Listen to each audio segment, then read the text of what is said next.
48 laws of power by Robert Greene. आइए आज इसका 19वां लॉ देखते हैं जो कहता है know who you are dealing with, do not offend the wrong person. मतलब आपको ये पता होना चाहिए कि आप किसके साथ व्यवहार कर रहे हैं और आपकी कोशिश ये होनी चाहिए कि किसी गलत व्यक्ति को परेशान या दुख ना पहुंचाएं। इससे पहले के 18 लॉज ऑलरेडी डिस्कस किए जा चुके हैं और उनके वीडियोस आपको इसी प्लेलिस्ट में मिल जाएंगे। आप उन्हें भी जरूर देखिएगा। अगर आप चैनल पर पहली बार आ रहे हैं तो कृपया चैनल को सब्सक्राइब करना ना भूलें और बेल आइकन जरूर दबाइएगा ताकि ऐसे ही ऑसम वीडियोस आपको मैं जैसे ही अपलोड करूं मिल जाया करें। आइए इनसे जुड़ी जो कहानियां हैं उन्हें देखते हैं। पहली कहानी है ख्वारिज़्म के शाह मोहम्मद की। ख्वारिज़्म के शाह मोहम्मद शुरुआत के 12वीं ईस्वी में राज करते थे। ख्वारिज़्म आज के ईरान और अफगानिस्तान का एक बहुत बड़ा क्षेत्र हुआ करता था। शाह की कीर्ति बहुत दूर दूर तक थी और ये बहुत ही ताकतवर सरदार थे। शाह के राज्य में हर तरह खुशहाली थी। उस दौरान जो प्राचीन काल का सिल्क रूट था वो बंद पड़ा था। इसी को लेकर चंगेज खान ने अपना एक दूत इनके दरबार में भेजा। चंगेज खान ने कई सारे अच्छे अच्छे सामान भी साथ में भेजे और शाह से कहलवाया कि कृपया सिल्क रूट को वापस खोलने के लिए जो बंद पड़ेगा वो हम लोग करें।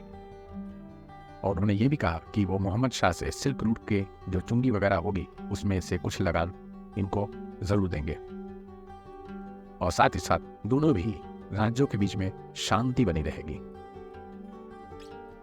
किंतु उस समय चंगेज खान बहुत बड़े कोई राजा नहीं थे।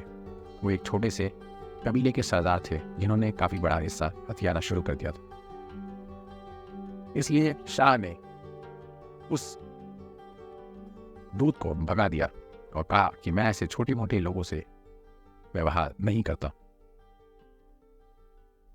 साथ ही साथ उन्होंने ये भी कहलवा दिया कि सिल्क रूट पे कोई भी अधिकार किसी और का नहीं हो सकता। चंगेज ने इस बात को फिर भी दफा दफा कर दिया और उन्होंने एक बार फिर कोशिश की। इस बार उन्होंने 100 ऊंटों के पीठों पे लाद कर काफी सारी महत्वपूर्ण और ऐसी ऐसी चीजें जो कि उसने कीमती समझकर जगह जगह से लूटी थी उन सब को शाह के पास पहुंचा दिया। किंतु रास्ते में ही शाह के एक गवर्नर ने उस सारे सामान को लूट लिया और जो दूत था उसे मार दिया। चंगेज ने इसे ये समझा कि इस गवर्नर ने अपने ही कैपेसिटी में ये काम किया होगा और इसमें शाह का कोई रोल नहीं है। इसलिए उन्होंने फिर से एक दूत भेजा। इस बार शाह ने साफ साफ कहलवा दिया कि मैं ऐसा कतई नहीं होने दूंगा। इसके बाद चंगेज खान ने कसम खाई कि ख्वारिज़्म शाह के पूरे सल्तनत को तबाह करके रख देगा। अपनी इस इंसल्ट का बदला वो जरूर लेगा और उसने इस सारे अपमान का बदला इस तक कदर लिया कि ख्वारिज़्म शाह का एक एक वारिस ढूंढ ढूंढ कर, चाहे वो धरती के किसी भी कोने में रहा हो, उन्होंने मार डाला। दूसरी कहानी हमारे प्राचीन सनातन धर्म के ग्रंथों में से ली गई है। ये कहानी मैंने अपनी तरफ से डाली है। ये कहानी है भगवान भोलेनाथ की। यहाँ चित्र में भगवान भोलेनाथ माता सती के साथ जा रहे हैं। माता सती दक्ष प्रजापति की पुत्री थी। दक्ष भोलेनाथ से बहुत ईर्ष्या रखते थे। दक्ष एक संपन्न और सुशिक्षित, जिसे आज के समाज में सभ्य कहा जाता है, उसके पुरोधा थे। किंतु भोलेनाथ इन सब से परे थे। इसलिए जब माता सती ने भोलेनाथ से विवाह कर लिया तो दक्ष प्रजापति बहुत ही क्रोधित हुए और वो बहुत ज्यादा अपमानित महसूस कर रहे थे। इसलिए कई सारे यज्ञों में जब भोलेनाथ को आमंत्रित किया जाता तो वहां दक्ष प्रजापति उनकी किसी ना किसी प्रकार से वत्सरना या बेइज्जती जरूर करते। किंतु भोलेनाथ जो इन सब से ऊपर थे उनको इस सब से कोई फर्क नहीं पड़ता।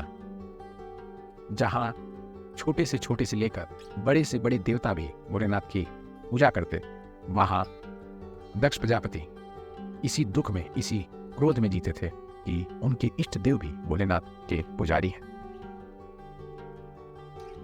ये सब देखकर भोलेनाथ के बड़ाई देखकर दक्ष प्रजापति हमेशा उनसे और ज्यादा चिढ़ते रहे।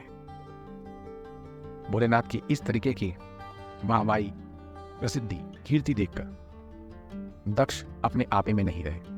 अंततः उन्होंने एक ऐसा यज्ञ का अनुष्ठान कराया जो सबसे बड़ा यज्ञ, ऐसा यज्ञ कभी किसी ने नहीं किया था।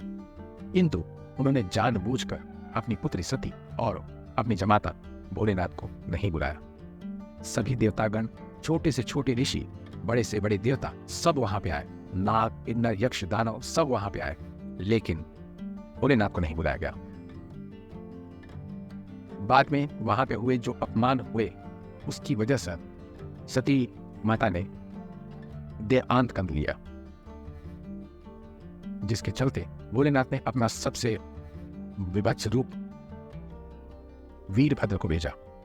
वीरभद्र ने पूरे के पूरे यज्ञ को तहस नहस कर दिया और दक्ष प्रजापति के सिर को काट दिया। इसके उपरांत दक्ष प्रजापति को भोलेनाथ ने वापस से पुनः जीवित कर दिया, लेकिन दक्ष प्रजापति को यह सबक मिल चुका था कि उन्हें यह पता होना चाहिए कि वो किससे बैर ले रहे हैं। अंत में मैं आपसे यही कहना चाहूंगा कि यही वो किताब है जिसके बारे में हम पढ़ रहे हैं, जिसके बारे में हम कहानियां देख रहे हैं, the 48 laws of power by Robert Greene. मैं आप लोग से अनुरोध करूंगा कि इसको जरूर खरीदिए। इसका लिंक आपको डिस्क्रिप्शन बॉक्स में मिल जाएगा। आप इसको खरीदिए, उसको पढ़िए और अपने जीवन का हिस्सा बनाइए। आपको इससे बहुत बहुत बहुत फायदा मिलेगा। चलिए, आप लोग से अगली वीडियो में मिलूंगा। तब तक के लिए बाय। अंत में आपसे यही कहना चाहूंगा कि इस वीडियो को लाइक और अपने दोस्तों और रिश्तेदारों में शेयर कीजिए। इस चैनल को सब्सक्राइब कीजिए और नोटिफिकेशन बेल को जरूर प्रेस कीजिएगा। अंत में, अगर आपके जीवन में इस वीडियो से जुड़ा हुआ कोई भी वाकया हुआ है तो प्लीज कमेंट बॉक्स में हमसे शेयर कीजिए। मैं सब कमेंट्स पढ़ता हूँ। चलिए, मिलते हैं अगली वीडियो में। बाय।